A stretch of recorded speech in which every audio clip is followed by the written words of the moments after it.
Estuvimos estudiando toda la semana temas que tienen que ver con lo que sucedía en el santuario de esta tierra y que simbolizaba o trataba de explicar de alguna manera lo que sucede en el santuario celestial. No me he detenido en asuntos técnicos. Yo creo que la vida no es técnica, no son medidas, no son detalles. El tema de la salvación es el centro del tema del santuario y he tratado de darle importancia al tema maravilloso de la salvación. Esta noche una vez más vamos a abrir la palabra de Dios, pero esta vez lo haremos en la epístola a los Romanos, capítulo 5. Romanos capítulo 5, versículo 1. Dice así, si ustedes tienen sus Biblias, dice así: justificados pues para con Dios, tenemos paz por medio de nuestro Señor Jesucristo. Justificados pues para con Dios, tenemos paz por medio de nuestro Señor Jesucristo. Todo el mundo quiere paz. Para ser victoriosos en la vida necesitamos paz. Tú sabes que el problema más grande del ser humano es la falta de paz en el corazón. Mira, cuando Adán y Eva pecaron, el primer sentimiento negativo que apareció en el corazón de ellos fue el miedo. Recuerdan que cuando Dios llegó al jardín del Edén, Adán dijo: tuve miedo y me escondí. Antes de ese momento no existía miedo. El ser humano no sabía lo que era miedo. El primer sentimiento negativo que el diablo colocó en el corazón de Adán y Eva después que ellos desobedecieron fue el miedo. Como diciendo así: si yo coloco miedo en el corazón de estos dos, ya no necesito darme el trabajo de hacer nada para destruirlos, porque el miedo se va a encargar de destruirlos. Y efectivamente, tú sabes que el miedo es la raíz de la mayor cantidad de problemas que tenemos en la vida. Solo para decirte, si estás desempleado y no puedes encontrar empleo, el problema es el miedo. El otro día alguien me dijo: no, pastor, el problema es la crisis. No, no es la crisis, es el miedo. Tú vas mañana a buscar empleo. No, mañana ya comenzamos el sábado, ¿no? Pero vas el lunes a buscar empleo. Vas a hacer una entrevista con el posible patrón. Le extiendes la mano, una mano mojada, fría, húmeda. ¿Quién te va a dar empleo? Ya perdiste el empleo. De entrada, ya perdiste el empleo. Pero pastor, ¿qué culpa yo tengo si mi mano suda? ¿Y por qué suda? Miedo. Vas a declararte a una chica.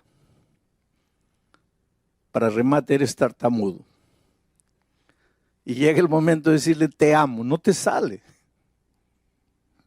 Miren, en detalles aparentemente tontos de la vida, el miedo lo arruina todo. Cuando Adán y Eva pecaron, el miedo se apoderó de ellos e inmediatamente fueron y se escondieron. Y es que el miedo hace que nos vivamos escondiendo. Adán y Eva se escondieron entre los árboles. Hoy día nosotros inventamos cosas para escondernos. Hay gente que se esconde atrás del trabajo. Hay gente que se esconde atrás de los vicios. Hay gente que se esconde atrás de la incredulidad. Un día yo estaba dialogando con un hombre que decía que era incrédulo, mexicano, de aquellos machos. Maltrataba a la esposa, maltrataba a los hijos. Todo el mundo le tenía miedo. Y yo mirándole a los ojos le dije: en el fondo, tú eres un niño que tiene miedo de creer. Por eso te niegas a escuchar. No quieres escuchar a la esposa, no escuchas a los hijos, no escuchas a tu propia conciencia porque tienes miedo de creer. Él se ofendió. 5 o 6 años después, alguien me busca ya en México, estábamos predicando ahí, me dice, pastor, ¿usted se acuerda de mí? No. Usted habló conmigo hace 6 años atrás. ¿Así? ¿Qué te dije? Que yo era, en el fondo era un niño lleno de miedo. Y me dice, era verdad, pastor. Yo tenía miedo de creer. Yo tenía miedo de entregarme al Señor Jesucristo. Yo pensaba que yo podía solo, luchaba, me esforzaba, hasta que un día, pastor, sufrí un accidente de tránsito. Desperté en el hospital. No sentía que tenía piernas. Me hicieron una batería de exámenes. Y el médico vino y me dijo, no tengo una buena noticia para ti. Todo indica que vas a perder la sensibilidad de la cintura para abajo. En ese momento, pastor, lo único que me restaba es vencer el miedo de creer. Y levanté los ojos al cielo y dije, Señor, ten misericordia de mí. Ayúdame a creer. Y Dios hizo un milagro. Estoy andando, pastor. Por eso yo digo que a veces la vida tiene que llevarte a un rincón en que no tienes más para dónde correr. La vida te acorrala. Nunca digas que Dios te manda sufrimiento, que Dios te hace sufrir. Dios permite que la vida te haga sufrir. Porque tal vez es la única manera de que te rindas, de que te entregues. Hay gente que tiene miedo de creer. Bueno, el ser humano, su problema es el miedo. Ahora, la Biblia dice que cuando vas a Jesucristo, cuando eres justificado, lo primero que Dios hace es sacar el miedo de tu corazón y colocar la paz, que es lo contrario del miedo. Y ahora con paz en tu corazón, eres capaz de resolver los problemas que tú pensabas que no podías resolver. Ahora te voy a explicar una cosa, mira. La mayoría de nosotros, los cristianos, a veces tenemos un concepto equivocado del poder de Dios. Dios es un Dios de milagros. Dios puede hacer maravillas. Si Dios fue capaz de abrir el mar rojo, si fue capaz de sacar agua de la roca, si fue capaz de hacer caer maná del cielo, si fue capaz de hacer que un cuervo le lleve comida a Elías, si fue capaz de cerrar la boca de los leones, ¿por qué Dios hoy día no podría hacer los mismos milagros? Si fue capaz de hacer andar a un paralítico que hace 38 años no andaba, si fue capaz de resucitar a un muerto que hace 4 días ya estaba en estado de descomposición, ¿por qué Dios no podría hacer hoy los mismos milagros? Claro que puede, pero ahí viene el mal entendimiento de los cristianos. Nosotros pensamos que Dios resuelve nuestros problemas a través de milagros. Entonces, estamos desempleados, clamamos a Dios y queremos que el empleo caiga. Estamos endeudados, clamamos a Dios, queremos que los 10,000 soles caigan. Y si Dios quiere, puede hacer caer 10,000 soles en tu falda. Dios es Dios. No te atrevas a dudar del poder de Dios. Pero mira, Dios trabaja con 2 tipos de milagros. Milagros naturales y milagros sobrenaturales. ¿Qué es un milagro sobrenatural? Es un milagro cuando Dios rompe las leyes de la naturaleza. Por ejemplo, la ley de la gravedad dice que si yo suelto este micrófono se cae. Pero si yo suelto y el micrófono no se cae, ahí Dios está haciendo un milagro sobrenatural, está rompiendo las leyes de la naturaleza. Y Dios puede hacer eso. El Dios de la Biblia, el Dios que hizo maravillas en la Biblia, no está durmiendo. sigue siendo nuestro Dios, está vivo, quiere actuar en nuestra vida y puede hacer maravillas. Pero los milagros naturales de Dios suceden cuando Él quiere, con quien Él quiere, porque Él quiere. Los milagros sobrenaturales no dependen del pastor que ora, no dependen de la persona que ejerce fe. Los milagros naturales dependen únicamente de Dios. Ocurren cuando Dios quiere, porque Dios quiere donde Dios quiere. Solo que los seres humanos todos queremos que Dios nos haga milagros, milagros, milagros. Que Dios me mande un empleo y que ese empleo caiga del cielo. Pero Dios quiere que en lugar de que yo espere que el empleo caiga del cielo, Dios quiere que yo toque las puertas buscando empleo. Pero yo no quiero tocar las puertas, yo quiero que el empleo caiga del cielo. Estoy debiendo 10,000 soles. Yo quiero que Dios me haga caer los 10,000 soles. Pero lo que Dios quiere es que arregle mi vida financiera, que haga un presupuesto, que vea dónde estoy gastando dinero que no debo gastar. Solo que yo quiero que Dios trabaje por milagros. Ustedes se han dado cuenta que yo tengo un cierto problema con el peso. Yo quisiera que se invente una pastilla. Yo tomo, pierdo 1 kilo. Al día siguiente otro kilo. Al otro día otro kilo. Y la mayoría de los cristianos queremos que Dios resuelva nuestros problemas así. Ay, Dios mío, haz un milagro, cúrame, resuelve esto. Y vuelvo a repetir, no dudes del poder de Dios, porque si Dios quiere lo puede hacer. No dudes del poder de Dios. Pero generalmente Dios no hace así.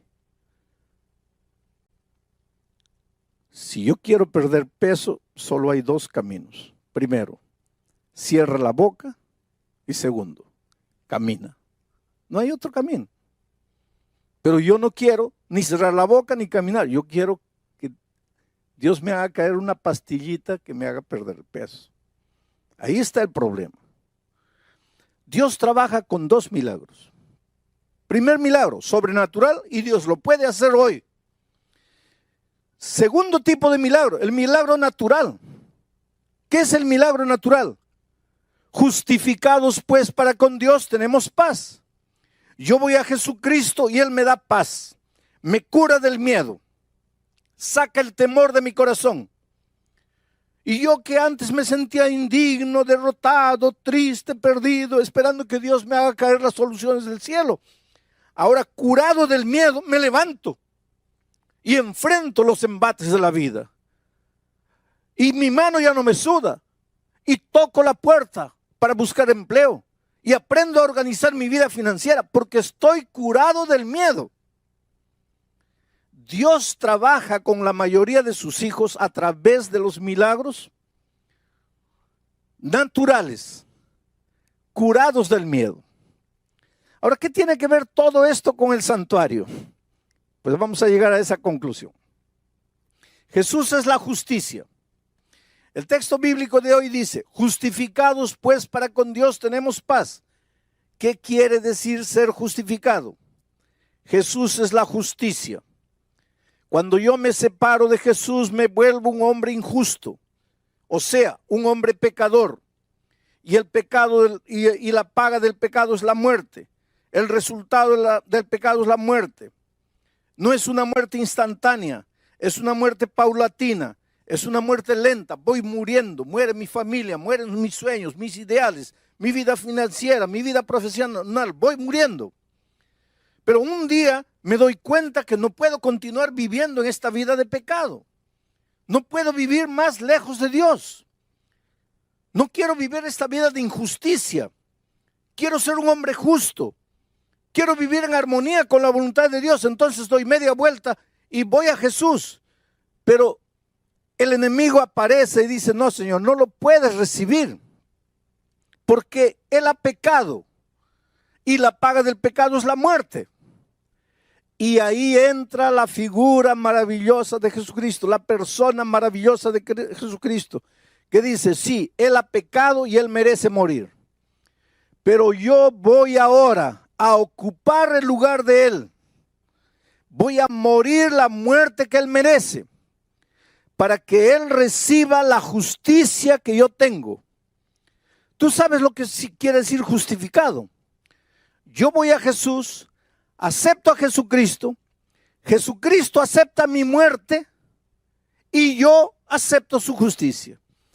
Pablo explica mejor esto en la segunda epístola a los Corintios, capítulo 5, versículo 21, cuando dice así: al que no conoció pecado. ¿Quién es este que no conoció pecado? Jesucristo.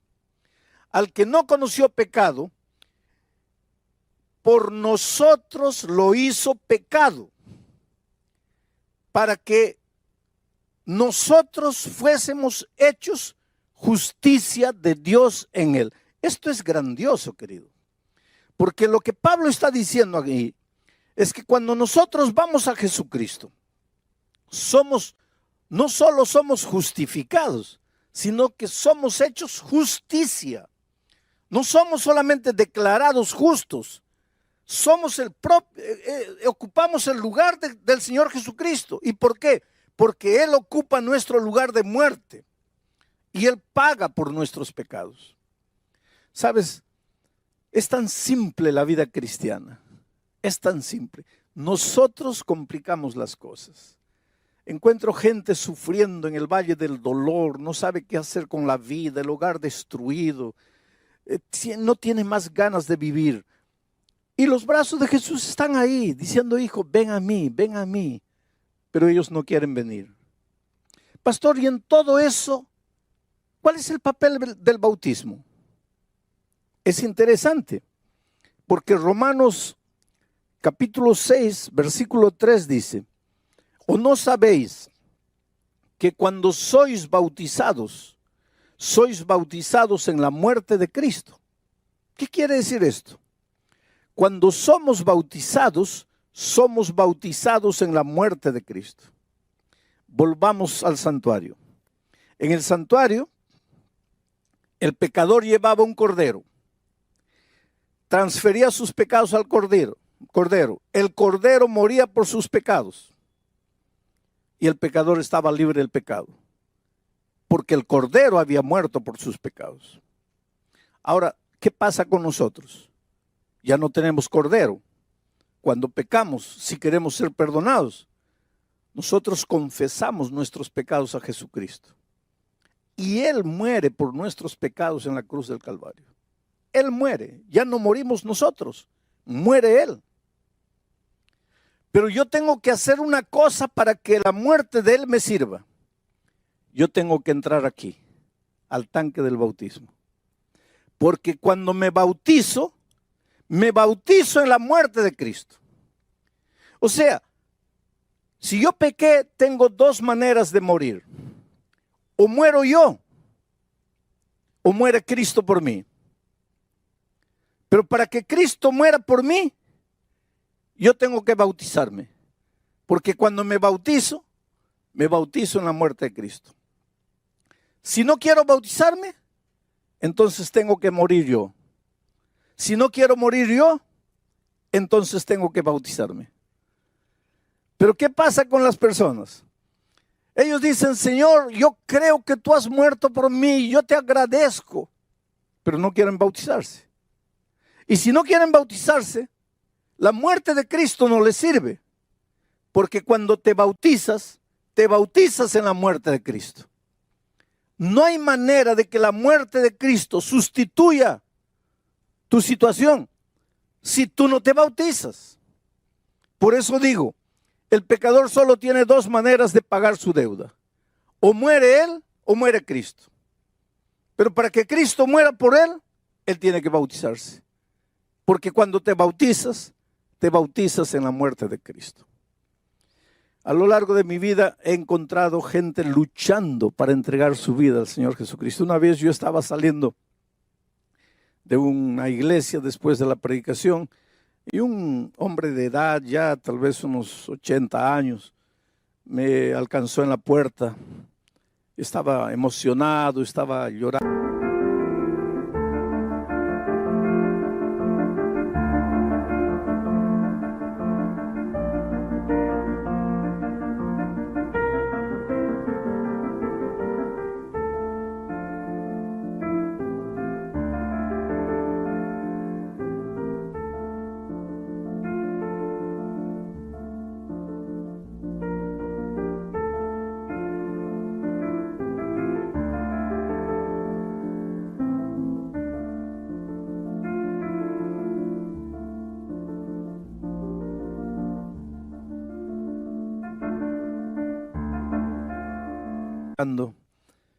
Y me dice, pastor, el Espíritu de Dios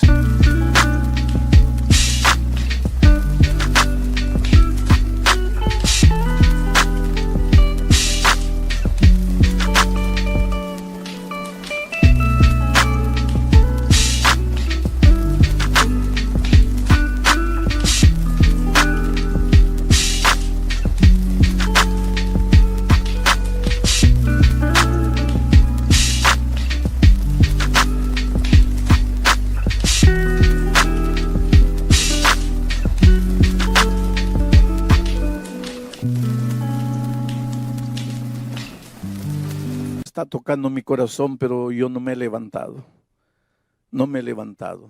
No puedo levantarme. No puedo tomar la decisión. Le pregunté por qué no. Y él me dice, pastor, porque si yo me entrego a Cristo, toda mi familia se va a reír de mí. Yo le digo, ¿por qué? ¿Tu familia no es de la iglesia? No, no, pastor, al contrario, todos son de la iglesia. Y entonces, ¿por qué se va a reír de ti tu familia? Y él me dice, es que, pastor, toda mi vida, hace 40 años, yo me burlo de ellos, porque todos ellos son de la iglesia. Yo me burlo de ellos, yo me río de ellos, los he perseguido a lo largo de mi vida. Soy indiferente a todo. Pero hace un tiempo mi esposa comenzó a escuchar unos sermones suyos y colocaba ahí los sermones en volumen alto, y yo sin querer comencé a escuchar y me comenzó a gustar, porque los mensajes hablaban de mi vida, de mis luchas, de mis derrotas, y yo disimuladamente, para no darle el brazo a torcer, escuchaba de lejos. El otro día yo escuché decir a mis hijos, a mi esposa, que usted iba a venir a predicar, pero no quería darle el brazo a torcer. Entonces me hice al que no sabía nada. Pero cuando mi familia toda venía para la iglesia, yo salía atrás. Y todas las noches he estado sentado en la última fila. Mi esposa, mi familia toda en la primera fila, yo en la última fila. Cuando termina la predicación, yo salgo corriendo y me voy a la casa. Y cuando ellos llegan, yo estoy ahí en la cama durmiendo. Ellos no saben que yo estoy viniendo todas las noches. Pero pastor, el Espíritu de Dios está tocando mi corazón y yo necesito entregarme. Yo quisiera rendirme a Jesús, yo quisiera bautizarme, pero no puedo porque mi familia se va a reír de mí. Le digo, pero entonces, ¿por qué tú piensas que se van a reír de ti? Porque ellos van a pensar que ellos ganaron y yo perdí. Y ahí está lo que les digo. Miedo. ¿Cuál es el miedo de decir que perdiste? Y en esta situación nadie perdió ni nadie ganó, todos ganaron. Hay fiesta en los cielos por un pecador que se arrepiente. Pero él dice, no, yo no me voy a entregar. Le dije, mira, mañana voy a hacer un llamado. Y la primera persona que quisiera ver venir adelante eres tú. Ah, pastor, no le prometo. No, mejor prométeme, porque esta noche yo voy a orar para que Dios no te deje en paz hasta que tú te entregues a Jesucristo. Y él se fue. Y a la noche siguiente empecé a predicar.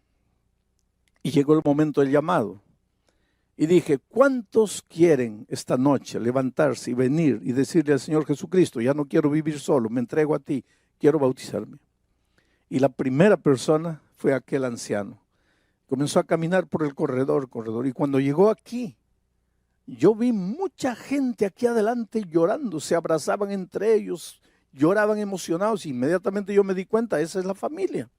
Y él llegó aquí adelante y le dije, mira, anoche me dijiste que si tú te entregabas a Jesús, toda tu familia se iba a burlar de ti. Ahora yo quiero que mires para allá. ¿Quién se está burlando de ti?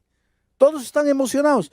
Y una ancianita, que era la esposa de él, se levantó y vino andando. Y voy a repetir lo que literalmente ella le dijo así mientras se acercaba. Venía con los brazos abiertos y dice así, viejo, oh mi querido viejo, llorando la señora. Hace 40 años estoy clamando a Dios por ti. Hace 40 años.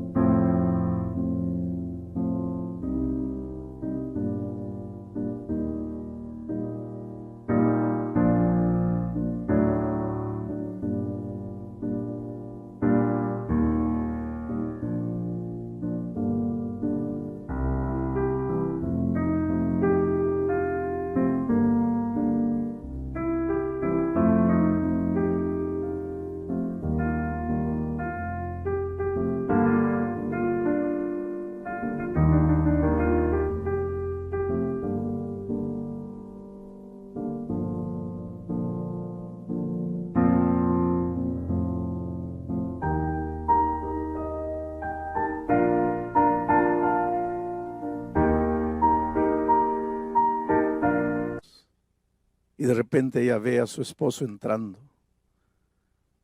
Ese es Dios. ¿Sabes que las personas luchan? A veces encuentro personas que dicen, pastor, luché 20 años con Dios. ¿Y para qué? Finalmente me entregué y ahí me di cuenta que perdí 20 años de mi vida. Mi propio padre. Yo tuve la alegría de bautizar a mi padre aquí. Pero mi padre se bautizó después de 34 años diciéndole no a Jesucristo. Yo me acuerdo cuando él salió del tanque del bautismo. Me habló bajito y dice así: ¿por qué no le entregué a mi vida a Jesús cuando yo podía andar, cuando yo podía trabajar para Dios? Yo lo abracé y le dije, mira papá, no te preocupes.